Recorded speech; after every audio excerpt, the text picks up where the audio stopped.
New York City. Say the name and a million images flash.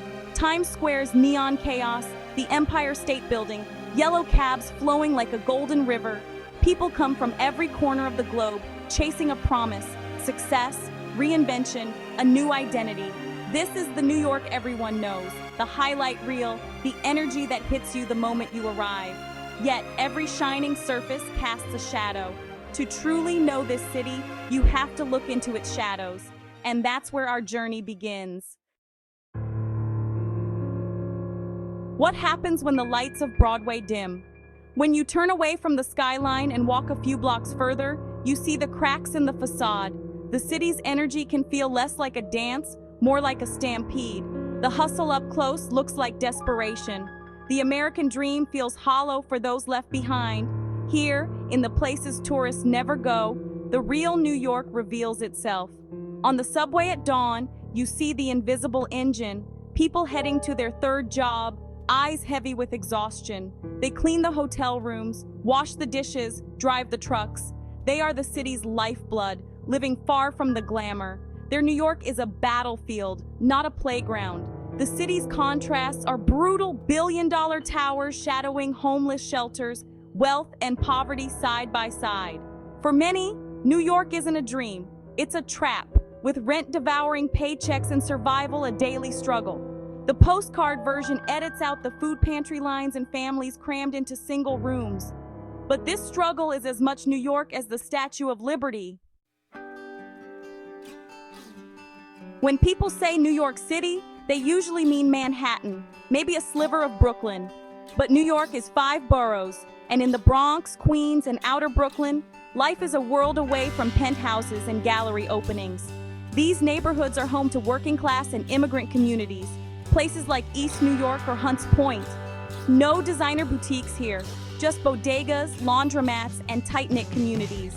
In Brownsville, Brooklyn, statistics say it's poor and dangerous, but the real story is resilience. Block parties, community gardens, neighbors looking out for each other. In the South Bronx, the ruins of the 70s gave birth to hip-hop, a classic New York story, beauty from desperation. The city's spirit isn't in its wealth, but in its ability to create something from nothing. These residents aren't just statistics, they're mothers, fathers, artists, dreamers.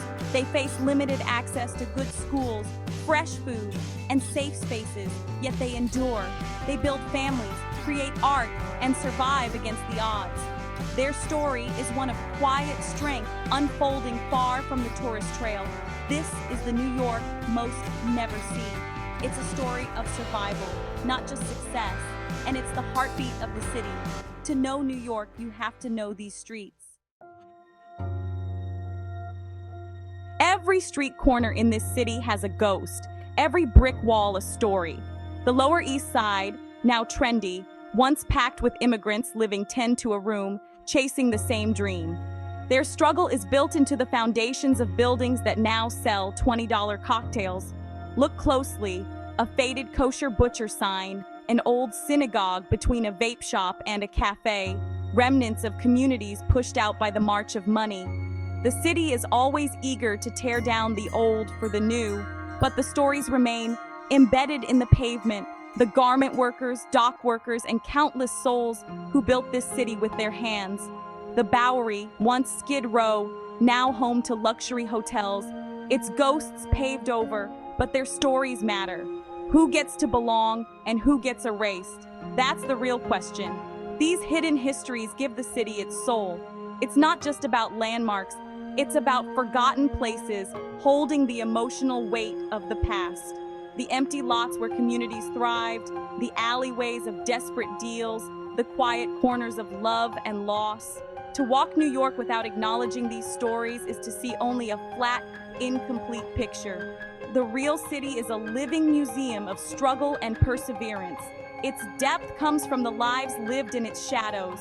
Every sidewalk tells a story, if you're willing to listen. And those stories are what make New York real. Let's not romanticize this. The dark side of New York isn't just noble struggle, it's real danger. For many, the city is a place of fear. Sirens are the constant soundtrack. Crime rates have dropped, But violence and anxiety remain daily realities for too many. The headlines talk statistics, but the reality is personal. Mothers worrying, shop owners locking up, kids avoiding dangerous blocks. This isn't a TV drama. It's lived experience in communities both over-policed and underprotected. Crime's roots are tangled, lack of opportunity, failing schools, a system that traps people in poverty. When hope is gone, people find other ways to survive. The harm is real, but so is the desperation behind it. The emotional toll is heavy. Grief, trauma, mistrust between neighbors and police. This is the unspoken cost of the city's darker side. It's a part of New York's story that's painful, complicated, and too often ignored.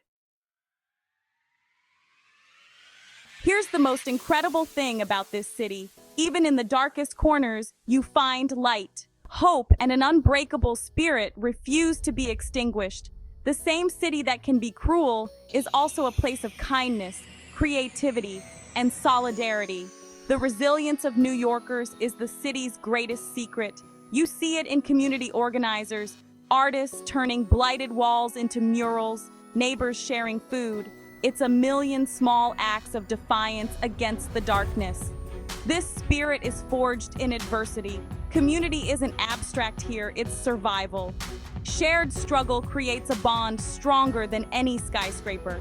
Yes, New York has a dark side. Inequality, hardship, pain. But the darkness makes the light brilliant. The city's soul is in its imperfection, in people who choose joy and fight for a better future. That's the real magic of New York, and it's why people keep coming back. Why does this matter to a traveler?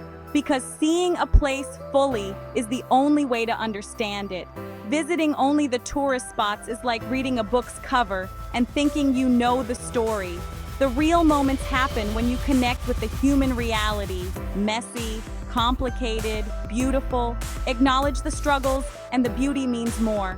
The skyline looks different when you think about those living in its shadow. That fancy meal tastes different when you remember who's washing the dishes. It's the difference between being a tourist and a traveler. This isn't about guilt.